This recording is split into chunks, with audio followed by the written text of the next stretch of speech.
Hey, everybody. So if you have been hanging out with us for the last couple seasons of the podcast, you probably remember us mentioning Viola Tutti in our past episodes.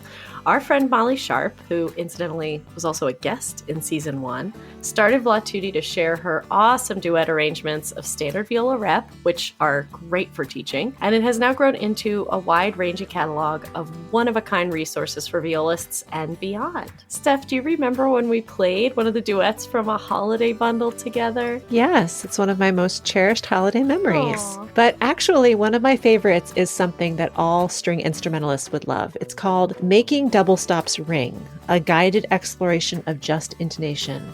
And Molly actually shared the viola version with us last year, and I am not exaggerating when I say that it completely changed the way I think about intonation. No one has ever explained it to me like this before. I think that we all realize on some level that a B in all situations is not the same, but why? Yeah. Have you ever had that classic argument in a string quartet setting when you're trying to tune a chord and maybe we're playing that B and we're being told, no, it needs to go lower. No, it needs to go higher. It needs to go here. Wouldn't it be amazing to save all those hours for our string quartet students with no debate? We just know where it's supposed to go. Everyone agrees because there's only one way.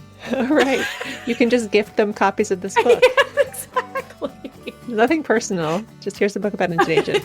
Well, Molly has made it easy for all of us to play in tune. So whether you play viola, violin, cello, or bass, there's a version for you. You can find this pragmatic book, viola duet arrangements of classic viola repertoire, and so much more at vlatutti.com under Marketplace, or look in this episode's show notes.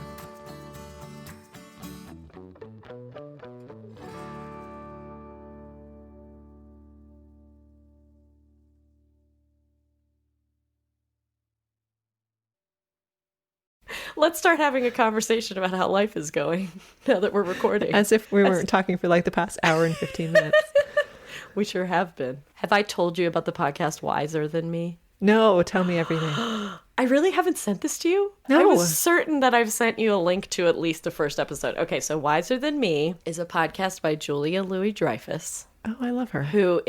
She's like over 60 now. And she started to Fabulous.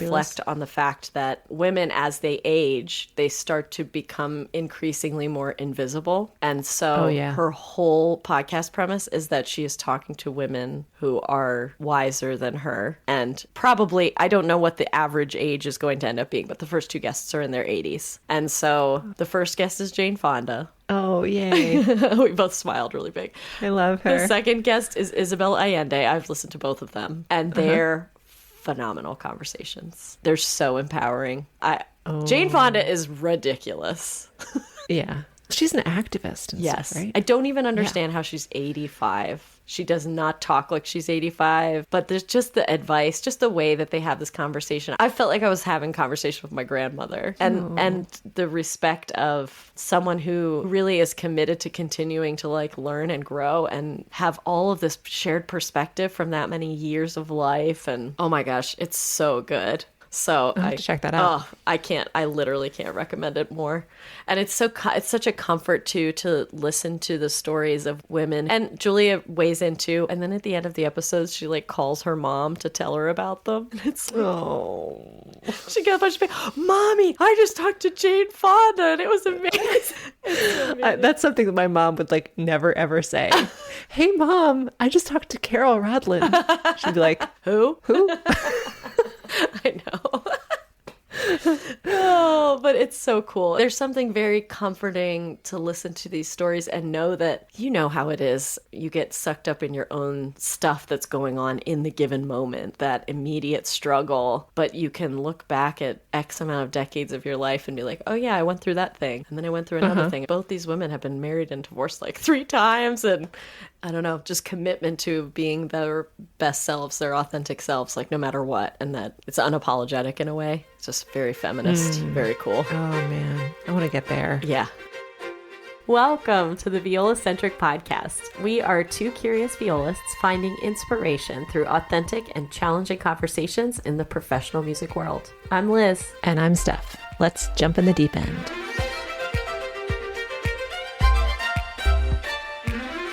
I did the craziest thing this weekend. I finished a rehearsal on a Friday afternoon. It was pouring rain in DC, which, as anybody who lives around here knows, if it's pouring rain, the traffic is going to be absolutely miserable. But my dad was at the beach, and so I had a spare 26 hours. So I got in my car and I drove to the beach, which was 4.5 hours away. You win the Best Daughter Award. I do, don't I? Yes. Got about an hour of sunshine on Saturday morning, and it was totally worth it. Good. You know how you go to a place and you just have this feeling of, because I was in the car and going, this was a crazy idea. I don't know if this was worth it. I'm going to be so tired. I'm 40 now. Like, this body, I don't know if it can handle this kind of thing anymore. And then as I got closer to the beach, I felt myself relaxing. And then when I pulled up to the road where the house is, I just was like, yeah, it's great that my dad was there. But really, it was about being in the place. So it was totally worth it. But on the drive back, I was listening to this podcast, and I listened to Julia talking to her mom, and I was like, I'm going to call my mom. Oh, So I chatted with my mom. Sweet. And told her about listening to the podcast where she calls her mom and talks about her podcast. How meta. So meta. Anyway, how are you doing? I'm good. I've got a podcast recommendation. So I sent this to you. Yes. I was listening to this podcast called People I Mostly Admire, and it's by Steve Levitt. So Freakonomics was written by Stephen Dubner and Steve Levitt. They both have their own podcasts actually right now, but Steve Levitt has this podcast called People I Mostly Admire, and he just interviewed Rick Rubin, who, you know, is like a very, they joke about this, he's a legendary music producer, and he founded Def Jam Records from his college dorm room. He's just arguably one of the most creative people around right now. And so he just wrote a book called The Creative Act, and he was talking about it on this podcast. And the things that he was talking about are relatable as people who are creatives like us. Yeah. And just so many of the concept were just aha light bulb moments where I think I was texting you. I was like, I almost cried several times. Yeah. Because it was just so true. It was just such truth in such a concentrated, compact little package. Yeah. And I was like, yes, you distilled it down. I can't wait to listen, but what would you say was like one that really stuck out if you had to summarize it? Oh my gosh, just so many things that we've talked about before, like how perfectionism will get you so far, and that there are different phases to the creative process. And the first one is definitely just brainstorming, just getting all of your ideas out. You can literally throw anything out there. And then once you move out of that phase and into the next, then you have to refine a lot more. And then once you get past that, perfectionism is out the window. You are on a deadline. You want to get this out the door. And at that point, if it isn't there yet, it's never going to be there. So it was a very relatable way to talk about the creative process. Yeah. And just really lovely. And he's just like this Yoda kind of figure. He's just, I love it. All his little truths. I love it. That's so great. Yeah, he was great. I can't wait to listen. And it does have me thinking about that concept of letting go. And it doesn't necessarily mean you're letting go of a project. Maybe sometimes you get to that point and you're like, I can't, this won't work. But other times it's like, well, it's never going to be perfect. So I'm going to let go and I'm just going to put it out there for the world to see, and trusting that's part of the process. It's such an interesting shift of perspective that we really have to do a lot of, make a conscious effort to let go of the idea in our head of what it's supposed to be. Yeah, one thing that he was saying was that once you're ready to share it with somebody whose opinion you really trust, that's the measure of whether it's ready. If you're going to send it to a teacher and be like, can you tell me what you think about this? It's probably ready. Yeah. Yeah. So, yeah, just so much was just just full body nod moment. So I love that. Oh my God, I can't wait. But then I just got turned on to this show also on a completely different subject on I think it's on HBO Max. It's called Somebody Somewhere. Have you heard about this show? No. It's the show about this woman. The actress is Bridget Everett. Okay. She's a comedian, and her character moves back to her hometown in Kansas. and in order to take care of her sister who eventually passes away. And it's about her living in her family home and being in her hometown again and coming to peace with where she is and where she is in her life. And she's around people who she went to high school with. And oh gosh, am I really back here? And it's a really real show, very real. And there's a bunch of really amazing supporting characters, but it makes you feel things. Cool. This show. I really highly recommend it. Thank you. I'm in a bit of a drought with shows, so I will check that out. Check it out. Yeah. Check it I out. will, for sure. Let us know what you're watching. We want to know. I know. What you're watching, listening to. Yeah. Good shows, good podcasts. We want to know all the things. Books, good books. Yeah, books. Definitely. I did just pick up some books like maybe about a week ago or so. I've been doing a lot of exploration in the field of self-compassion. And it's interesting because I feel like it's funny, you go through difficult things, and the more difficult the thing, actually sometimes the harder it is for us to be compassionate for ourselves, especially if you're wired for this sort of resistance of like, well, I should feel this way. I know better than this. Like, I understand that this is the reality, so how come I can't just move beyond X, Y, and Z? You can say all these things and have no concept that what you're really doing is ignoring something that's happening internally that needs to be acknowledged. Yeah. Mm-hmm. And I started this exploration, and there's a PhD named Kristen Neff. I don't know if you're familiar with this name. She's like the guru of self-compassion. Yeah. And so I started listening to some guided talks from her on Insight Timer. I've heard her on podcasts before, and she has a book. She describes it so eloquently in a way it's pretty clinical. It's just you experience something in your body, and that thing needs nurturing, it needs caring for in order for you to be able to process it. And these things keep coming up. They'll never go away entirely. They'll be with you forever. Mm-hmm. But in recognizing them and sort of allowing them to be there and just kind of soothing them, it may come up, but it doesn't overtake you. Yeah. I've always felt this particular sensitivity to that, just like getting super overwhelmed by most emotions. It's harder when it's not the most positive emotion, but it's amazing what comes up then, because if you can figure out, oh, okay, this is a feeling of guilt, this is a feeling of rejection, this is a feeling of whatever it might be, then you can explore how true the stories are that come from your head. And it's really an interesting experience. And of course, it's very relatable to our careers. But for most of us, I would say the majority of human beings who were raised by other human beings, there's a lot of that plays into the rest of our lives as well. So I've experienced a lot of positive upward trending in doing this work. And this idea of just being tender with ourselves when we're going through tough times. I've really been trying to lean into that and feeling so grateful that it's having positive effects. Yeah, I think I'm often guilty of thinking that I'm going to do this work and then it's going to be done. And then I'm going to have fixed whatever that issue is. Yep. And being frustrated when I feel like I don't have the full grasp of whatever the concept is. Yep. But I was just reminded, we were having a conversation an hour ago about a certain situation in my life and how it's come up again and I'm reacting differently. I'm feeling differently about it. And it's because of this work that we've been doing together, but also that I've been doing on my own. And I think just reminding myself that this is all a process and this is all the continuous work of being a human. Yeah. And this work is not going to stop. Yeah. Oh, thank goodness. Right. Because how depressing would it be to be like at the end point and be like, yep, I'm done. I'm all done learning about myself and know all there is to know. Oh my gosh. There would be no grand mystery in that. And yeah. And the discovery is so much of the joy. Yep. Of the process. I love that you related that idea of coming up against a similar situation and recognizing a reaction that was from your past and not being in that place anymore, because I do think that encapsulates it really well. That I'm going to use guilt again because that's actually something I have really been exploring in my own life, that there's just so many things to feel guilty for. All the time. Hey, I was raised Catholic too. I'm sorry, Grandma, Grandpa. I love you so much. But yeah, Catholic guilt is real. And if you're listening, I love you so much. Mea culpa, and I'm making the sign of the cross. Make a sign.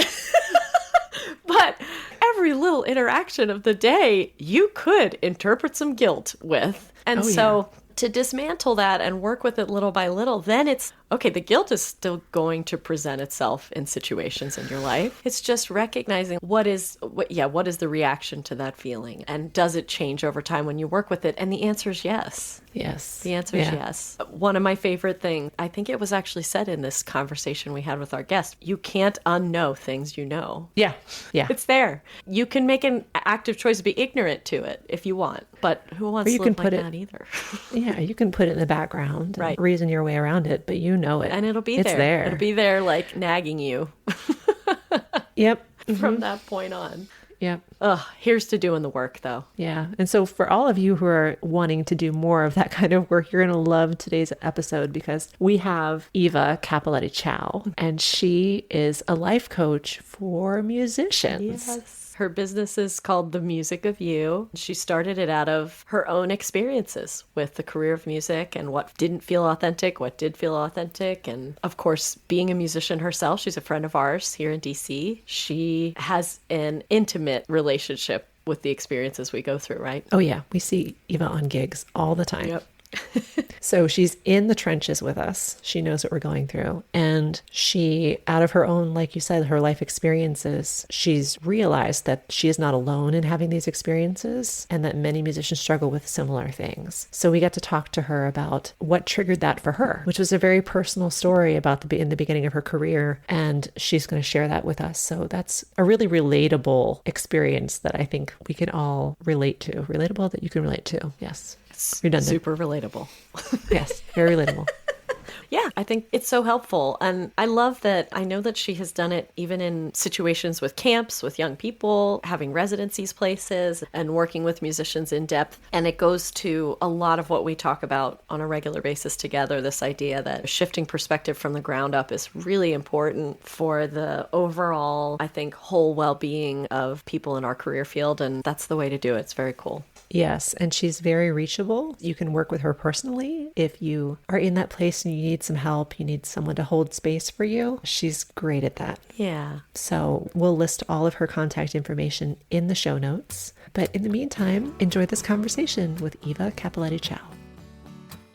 Season 3 is sponsored by the Arc Rest. You know, Liz and I are always being asked about our Arc Rests, and we're happy to share how much we love them. The freedom of movement has been life-changing for me. Me too. And I love how using the Arc Rest allows my instrument to vibrate fully. And depending on how my body's feeling, I can also change the placement of the bass. Although Aaron and Tigran started the company in their home workshop, they've come a long way, continuing to innovate by experimenting with harder and softer woods, and even new materials like fiberglass. There are bases for violin, viola, and even for small fractional instruments. And there are foam pads of different thicknesses, so you can find one that fits your body or instrument perfectly. And the guys over at ArcRest are sharing a special discount code for our listeners. Use the code ViolaCentric for 10% off anything on their site. Yes, check out their offerings at thearcrest.com. That's TheArcrest.com. And don't forget to use the code ViolaCentric.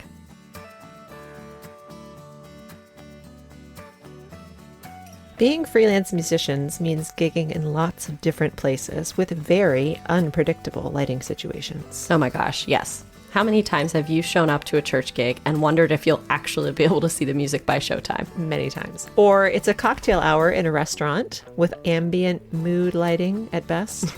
We've all been there and have used those alien-looking bendy lights that only light up the top of the page, so that by the bottom of the music, you're sometimes just guessing, or maybe we'll call it being creative. We didn't know it at the time, but the Aria lights could have saved us lots of eye strain and unplanned improvisation. Yes, and with a rechargeable battery that lasts 8 hours, you'll never have to carry backup AA's in your case. You'll just charge it up at home and take the Aria light to your gig. The battery will even hold a charge for years between uses, not that you would go that long. Thank you so much to Aria Lights for their support this season. Please check them out at arialights.com.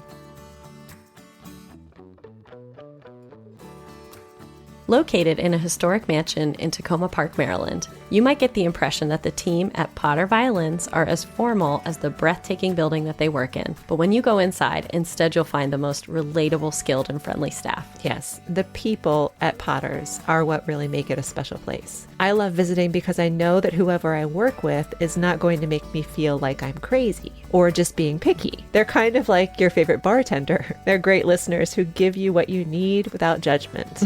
Yes, their technicians are not only super talented, creative, and resourceful, they take the time to collaborate with you so that the process of getting your instrument at its best really feels like a partnership. So if you're in the area, definitely stop by and introduce yourself to Chris, Rob, Kimberly, Derek, Jim, Melissa, and the whole team, or visit potterviolins.com to find what you need online. It's so fitting then that their shop is in this beautiful old house because the staff at Potter's really makes it feel like home.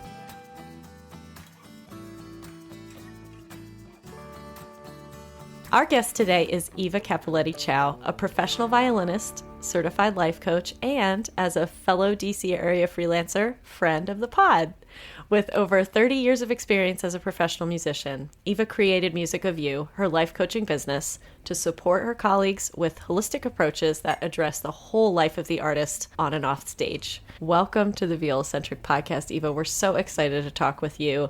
I'm remembering joining in on your group sessions that you were doing during the pandemic. Oh, right. Yeah. And I forgot. There's one colleague in mind who sticks out who was joining that group session with us that I remember being surprised that they were doing something like a group of life coaching and really exploring some questions. This is an older musician who's approaching a retirement age. And I realized when we were in those sessions that you were doing such a great job of just bridging the gap between let's start exploring these things, ask these tough questions, having a career in this field. It builds a lot of difficult beliefs and agreements about our agency over our lives and things. So the type of work you do, I think, really helps to inspire musicians to consider a different way of approaching their lives. And you've been a freelancer as well for a very long time. And we're both curious to know what inspired you to get into the world of life coaching? And were there experiences in your own career that kind of brought you on that path? And then to take it a step further to want to help your fellow colleagues, what was that journey like for you?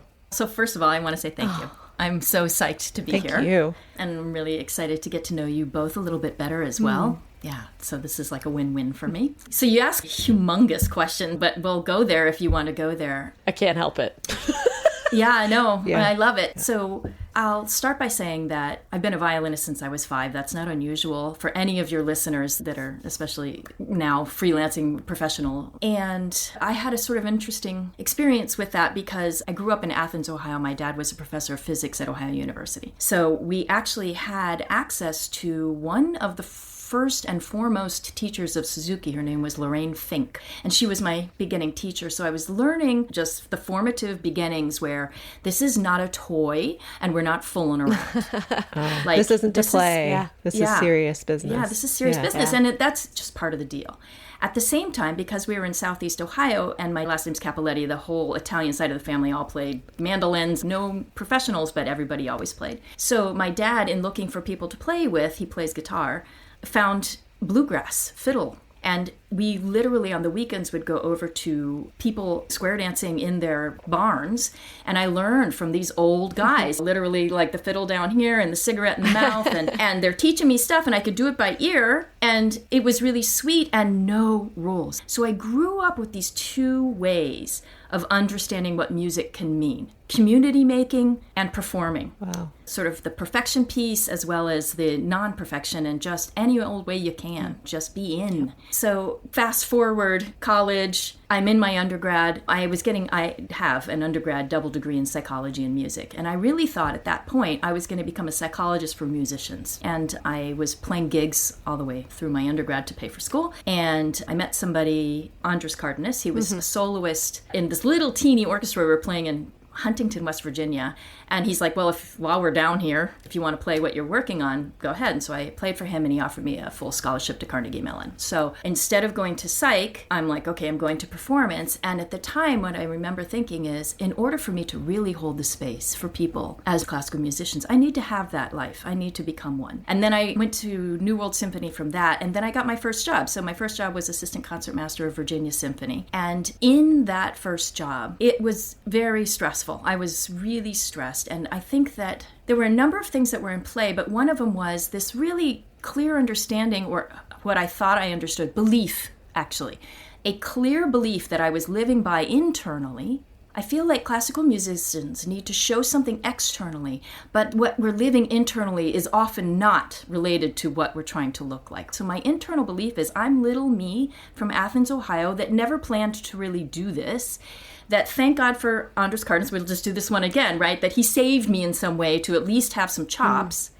And got through New World. That was an amazing experience as well. But here I am in my first job, and the in it part of me is I suck. And I'm not really able to do this, and I don't know. I understand how to take an audition well enough to win assistant concertmaster, but now that I'm sitting here, I was just so out of sync with myself. So every time that I'm like, I'm a life coach, yes, I'm actually really grateful to be one, because I can serve in so many ways as a life coach. I've studied so many things and what people can get in the spaces that I'm holding, I'm hoping, is something that's much wider than just sort of a coaching perspective. That's such a personal story. Thank you for sharing that. That's really, I think, something that many of us will relate to. It's our life. It's our internal life versus our external life. And how wise of you to come to that realization when you are on your first job.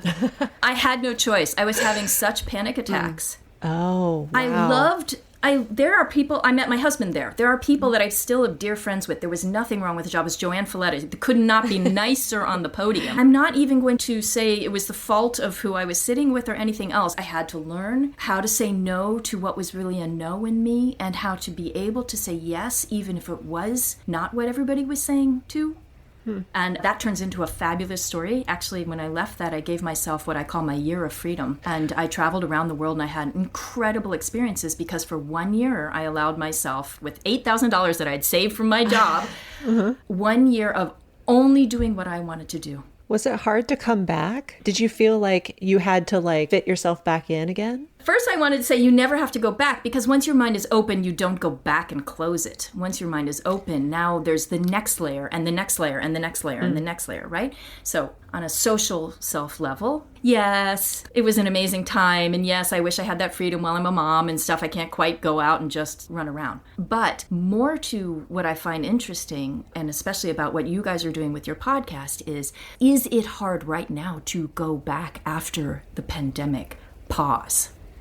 Because many of us came into some integrity or came into some understandings about ourselves, and now we are, and some of us, like you guys, took a second role or allowed a second thing. I make a joke that it took an entire worldwide pandemic for me finally to give myself permission to do this. Call it coaching now. It took an entire world going down for me to finally say, it's okay for you to put violin as one thing you do, and to take the risk to offer the things that I'm offering, to hold the spaces for musicians in the way that I am so drawn to hold it. So to go back to your question, Steph, yes, I find now harder to go back to as well. The choice to take a year of freedom for yourself, that was something, you had autonomy over that whole situation, and you created the space, but you also did the things you wanted to do. Sometimes that meant taking a job. And in the pandemic time, we didn't have that. So I just think it was something that was forced upon us initially. We all began to embrace it. And then we all were thrust back into a pace and an energy around us that is more aggressive, actually, I think, than previous. We almost have to be more guarded about that space and creating it for ourselves. And it is very hard work. It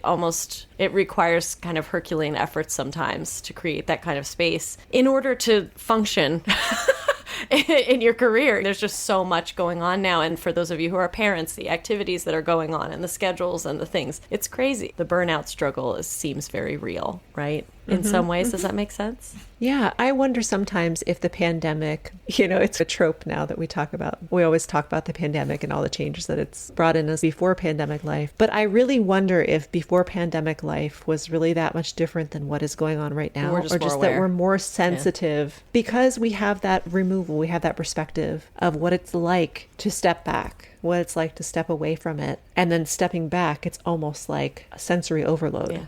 Yeah. And we're just more sensitive to it now. I think there's this other thing I was thinking too, Eva, when you were talking about the expansion of consciousness in our minds, because my first experience with any type of life coaching or mindfulness practice was before the pandemic. I was going through my own inner voice awakening about a year and a half or so, 2 years before it hit. So I was doing this coaching, and I almost feel like consciousness is this interesting thing. It's like it stretches. You have to break out of a shell almost to get to the next layer. And escape velocity? Yes. So Eva, we're talking about the artist's way, and there's a section in the final chapters in the artist's way where she talks about escape velocity and how when you're getting ready to make a big change in your life or make a big decision, there's something that prevents you. There's something that steps in your way, and you have to get through that last resistance to escape, just like a spaceship or a rocket has to escape the Earth's atmosphere. And anyway. Yeah. Yes. Yeah. I love that.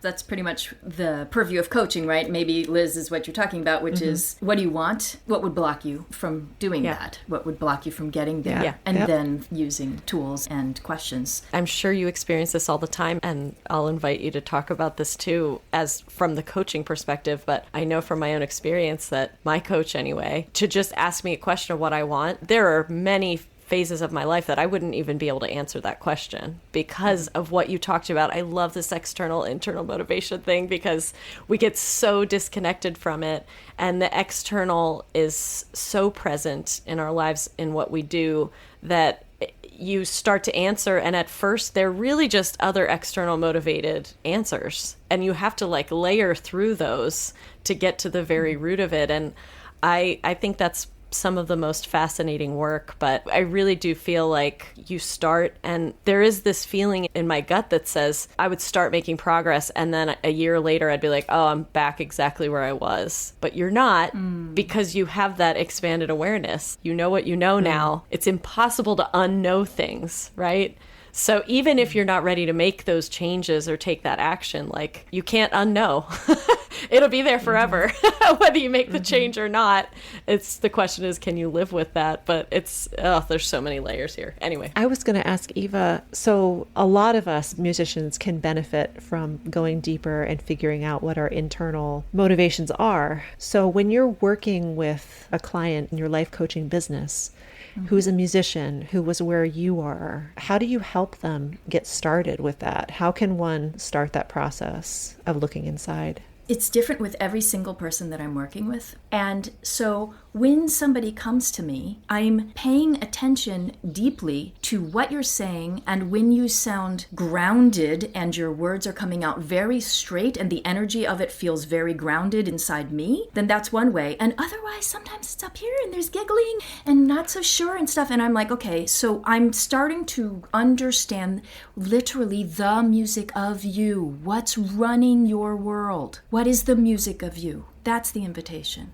So to answer your question, I'm listening deeply the same way we've been trained to listen deeply, and I'm listening for what's in resonance and out of resonance, what feels like you centered and not centered. And then at the beginning, it's a matter of just building trust. We can't unknow what we know once we know it, and yet we can easily be pulled back to the thinking mind as a reference versus a wider state of consciousness. Yep. I think it happens to more people than not. We all are going in and out of it, right? Yes. So your thoughts are just data points of things you already know. So don't refer from it. If you want to grow or live a wider perspective, don't refer from the thinking mind. It's only going to tell you past and future that you already know. You need to go inside into a deeper place to come from a different reference. And that for me is something that is a daily practice. Again, why I love working with musicians, because we really do understand the integrity that is grown from an authentic daily practice where what we're interested in is being curious for what we're finding,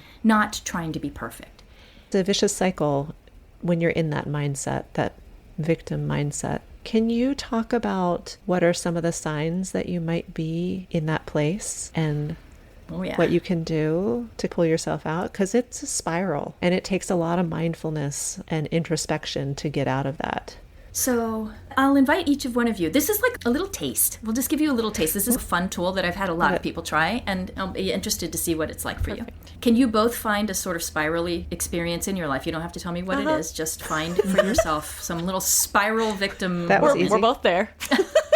Me too. I'll be in there with you. So my first question to myself, and this is the question for this tool, is notice what you're thinking and believing in that spiral.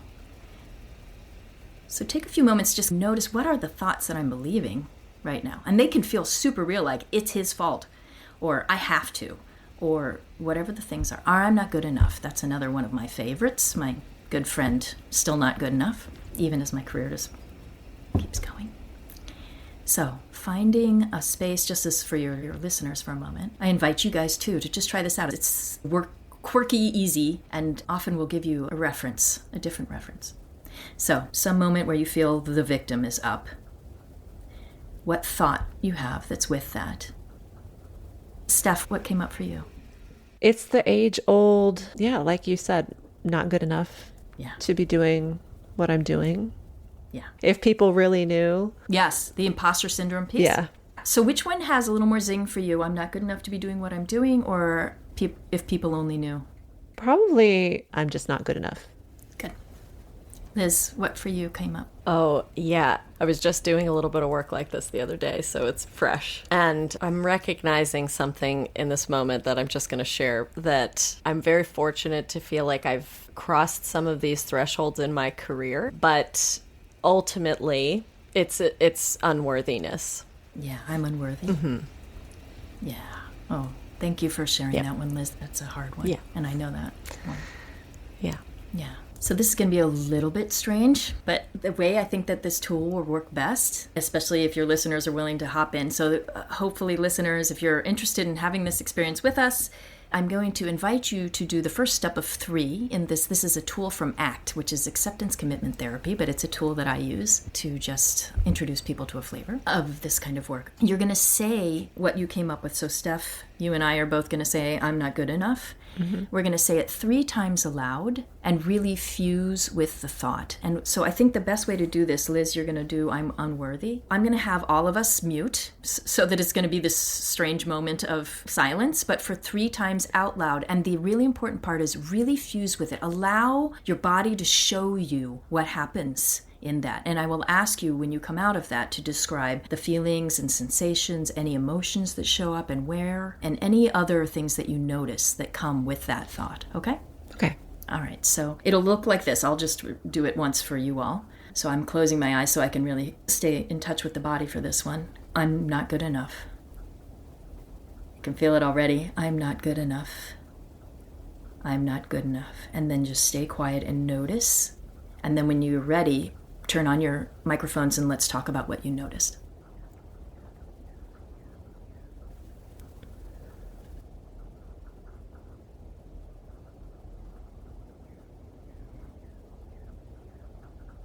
What do you notice, Steph? For me, it's like a pit. A pit? Yeah, pit. Where do you notice the pit? Like in my chest. What does it feel like? Pressure. Pressure? Yeah. Hot, cold? Oh, hot. Yeah, definitely hot. Anything else that you notice with yours? Anywhere else that you feel? Like I noticed behind my eyes wanted to cry, and this sense of hopelessness that comes with that one. Yeah, that tingling right before you cry. I'm seeing you touching so that for your podcast yeah, folks. like right under your sinuses eyes, right? Under the eyes. Yeah, that whole area. Sinuses. Yeah. Yeah, thank you. Mm-hmm. Liz, what did you notice with yours? Things generally start for me at the very bottom of my stomach. Bottom of stomach. What do you feel?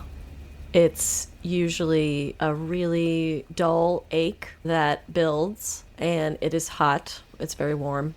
And then in this case, the more I said it, it rose. And the other place I significantly get discomfort often is in my solar plexus, and it's more of a tightening and burning sensation. Yeah. And then it just moves up. I do a lot of chakra work, so I just recognize that these are locations in my body that these things come up. But where do you feel it? I see you touching my heart. Chest. That's a tightness as well. Does that feel like? Although it's usually more of a constriction rather than the burning sensation that happens in my solar plexus. And lately, I've really recognized that things do come up into my throat as well. So when I feel like I'm about to cry, I feel that choke in my throat.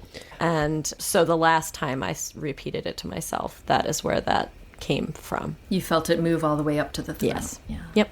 Thank you.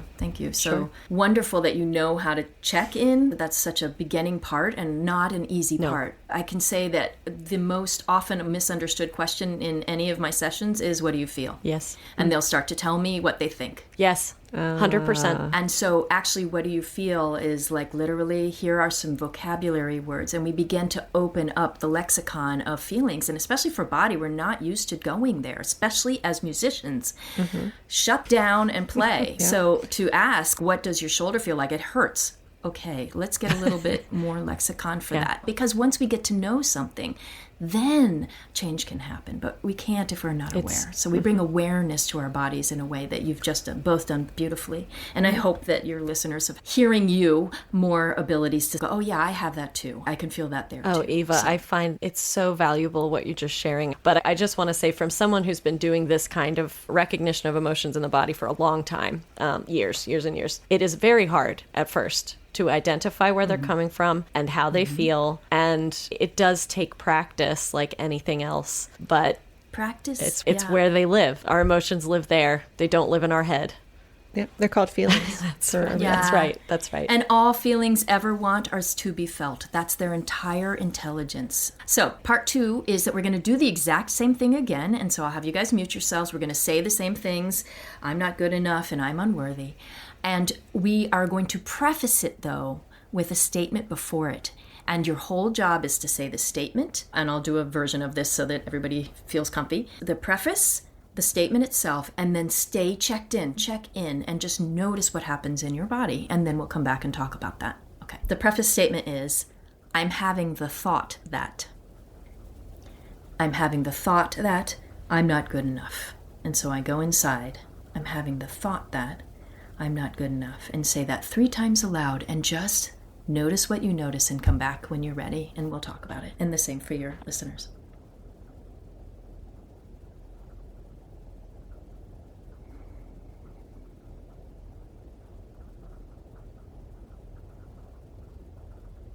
Steph, are you ready? Yeah. Yeah, so what did you notice with that? There's a little bit of distance.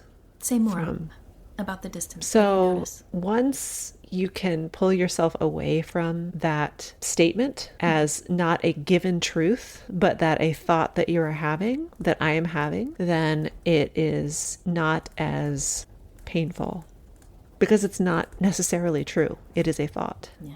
So I didn't feel the same feelings. Yeah. Tell me about for you, it was... I didn't notice... the pit chest. I didn't notice that. Yeah. So even now as you're sitting, just checking in with that for a second, how is that area for you? It feels normal. Yeah. Yeah. Okay, good. And Liz, for you, what was that like? Yeah, this was really cool. I don't know that I've ever done it in succession like that before, but just by adding that phrase, the preface, the first time I said it, everything just started to sink back down. So rather than a rise coming up and activating everything, it was actually just letting everything go away. I will acknowledge that the feeling in at the very bottom of my stomach, the sacral area, is still pretty full, but that's because there's an emotion there. Beautiful. But the story is not the emotion. So the word unworthy, that's not necessarily the identity piece. It's like we've disassociated by saying I have this thought. And there's still something there, but it's not, it's just there rather than it taking me over, if that makes sense. You just said so nicely this disidentification piece there, and yet there's still something there. So there's still something that's identified. And for me, that's always the one to go back for, right? So there's still a part that when I hear I'm unworthy, still is triggered by believing the thought. And it's lovely that you can have, even when I can go from a 10 to an 8 to a 6, if I can walk into a room in a 6 instead of a 10, I'm calling that a win, so that when I get triggered, it doesn't take me up so high. I don't have to disassociate with myself, or I don't have to check out or get the 4 Fs, fight, flight, freeze, or fawn. They're going to show up, and if I can keep bringing my baseline down throughout my day, then I don't get so nervous I can't play. Absolutely. I can keep this baseline happening. So the third piece. For some people, this makes a difference, and for some doesn't, so I'll be really curious for you guys what happens. So the third piece is one more little preface before the statement. We go in, we feel how we feel, and we come out with whatever you notice. So before the preface is, I notice I'm having the thought that, and whatever your painful statement is, I'm not good enough in my case. So again, just a few moments to check that out.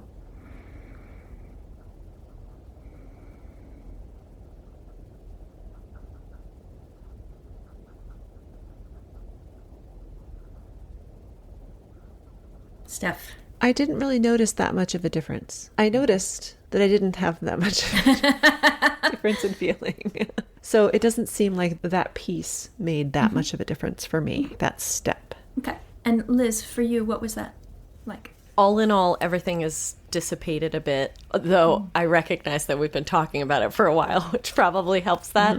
But I think that there is the piece is important in terms of taking it that step further to say that you are observing or noticing that you're having that thought. That is the thing to me that kind of ties everything together. And maybe there may be instances where you don't necessarily need that piece to be articulated, but I think often it's that being an observer thing that resonates very deeply with me, alongside the compassion piece, just recognizing that you notice these things, they're going to come up, especially these kinds of feelings that are deep-seated for often our whole lives. So Beautiful. I really appreciate what you just said, Liz, because I hadn't ever thought of it that way. And it's the first time, and I'm like, now you're third person referenced as opposed to second. I don't remember how that works. But I hadn't really thought of it that way. I just sort of thought of it as another step of noticing. But you're totally right. You are not your thoughts. And in fact, thoughts in and of themselves have no awareness at all. They're not yours. They have no awareness. We can have awareness of the thought, but the thought can have no awareness of us or our situation or anything that's happening. Yeah. Yeah, that could be a tough pill to swallow for a lot of people, I think. It's hard for the concept to sink in. How does this work when you are doing workshops with students? Whomever I go to, I've worked with, I've had incredible privileges of who I've been able to work with, and it's been top concertmasters and conductors and everything from the top to the bottom, and students in the high school programs and the whole thing. And what I notice is we all have the same thoughts. And what I notice is that when given space, safe space to reveal who we really are, I haven't yet found a person that hasn't been moved when they've taken the opportunity to even just speak one truth and then go back inside themselves. And that's all we're ever looking for. We're actually always looking for someone who we can safely and honestly connect with and be true to who we are. I came to a definition of self-confidence that I haven't heard anywhere else. I think of it as mine anyway, which is self-confidence is I confide in me to know the truths of me. And if I know that and I know I'll take care of my truths, that's self-confidence. It doesn't rely on anyone outside of me. Liking me doesn't rely on whether I play well or not, or who I am or not, or pretty or not, or ugly or old or young or stupid or smart or any of it. I confide in me to know the truths of me. And then I can walk in this world as open and available because I don't need someone outside of me to tell me who I am.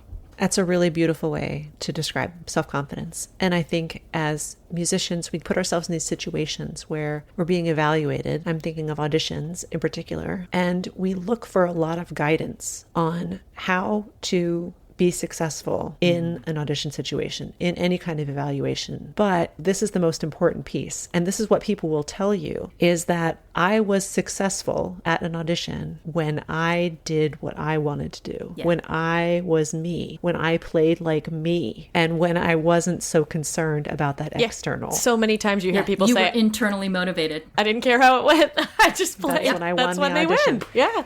Yeah. And I was going to ask you, Eva, about there's a lot of advice out there for people to be successful in music and to be successful in the audition circuit or whatever. And there's a lot of tools that are out there. But if you are not able to connect with yourself and figure out your own truth and your own motivation, your own authentic self, then all of them mean nothing. And I think that's where your piece of the puzzle can really fit in for people.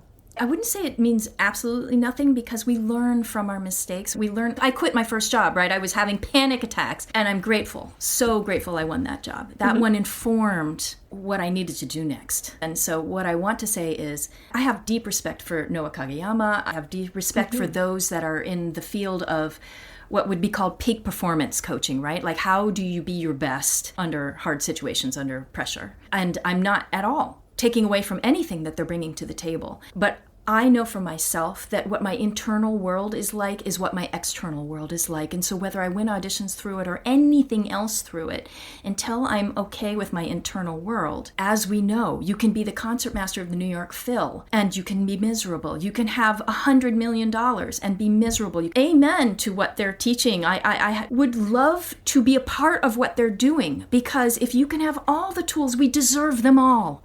We deserve them all.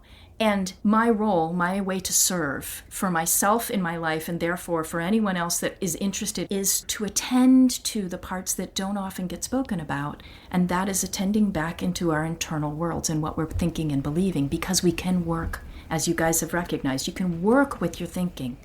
And you can work with the parts of you that are scared as well. There's ways to go in for those parts and treat them with the respect that they deserve. Even the ones that are nastily telling you, you are not good enough. How can I go back to that one and understand that it's trying its best to do well for me?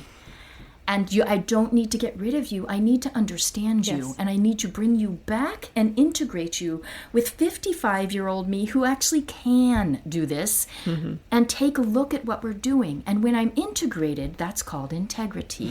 When I've integrated my parts, when I've taken the time to slow down and be kind to the parts that are afraid, from a wider perspective of self, from what you guys experienced of being able to separate, then I can walk in this world, and if I lose an arm and I can never play violin again, I'm okay. At any moment, we're actually okay. And when we know that, then we can take the next step forward in whatever the actual reality is, instead of holding ourselves down. Yeah.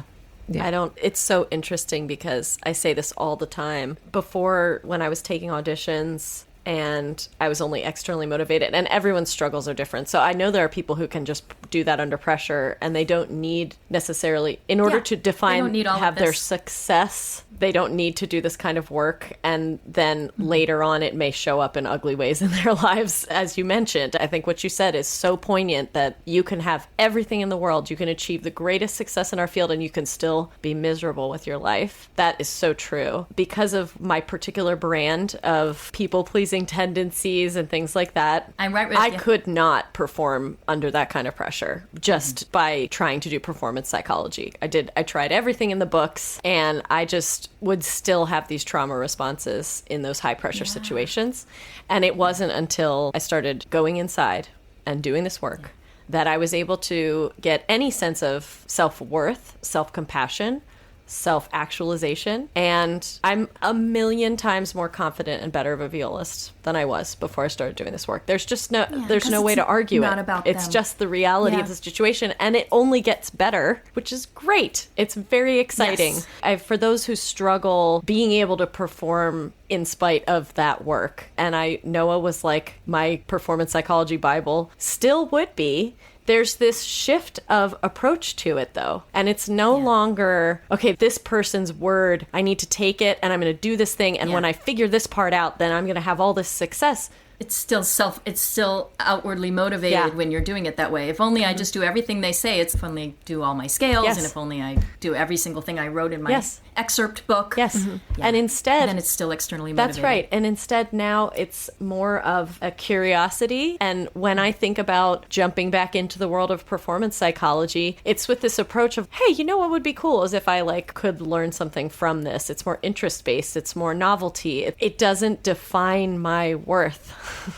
That work does not define my worth anymore. And it takes a lot of introspection to get there. And I think everything you've said has been so meaningful. And I'm just very grateful that you went to these places with us today. You really jumped in the deep end with us today. So thank you. So I'm sure, for that. I'm sure that a lot of our audience is going to be curious about how to get in touch with you and how to experience this for themselves. So how can people reach you? The short answer is I have a website that's called The Music of You. As professional performers, you are called to give voice to the music of others. As we work together, you are called to give voice to the music of you. So themusicofyou.com is how that they can find me. And there are exploratory sessions that I offer that are complimentary if you want to get a taste of what coaching would be like with me. And then we can talk about how we might work together or what would be next steps. But I also do group work. I've been working in universities. I do residencies for a week long, which means that students sign up and they have one-on-ones with me. And then I hold also group life coaching on both ends of that spectrum. So they get a group experience, which for many people is so powerful because they hear each other having the same problems. And so much of our struggles is a personal one that we think no one else is feeling when we're sitting in orchestra. So to have an understanding that you're not alone in this is powerful. This is amazing. Thank you so much, Eva, for joining us. Truly. Thank you. It's been lovely. Yes. So good to be with you guys. Thank you for giving me this space to... Thank you so much. My pleasure. Thank you so much for listening today. And thanks also to our season sponsors, Arkrest, Potter Violins, and Aria Lights. Another thanks to Alto Clef Gifts, where you can purchase Viola-centric shirts and mugs and a variety of other fun items featuring our beloved Alto Clef. If you loved today's episode, consider writing us a 5-star review on Apple Podcasts. And if you want the chance to hang with us and have access to behind-the-scenes audio and video recordings, check out our new Patreon. Our episodes are edited and produced by Emily MacMahon and Liz O'Hara Stahr. The Viola-centric theme music was written and produced by JP Wogeman and is performed by Steph and myself. Thanks again for listening. Let's talk soon.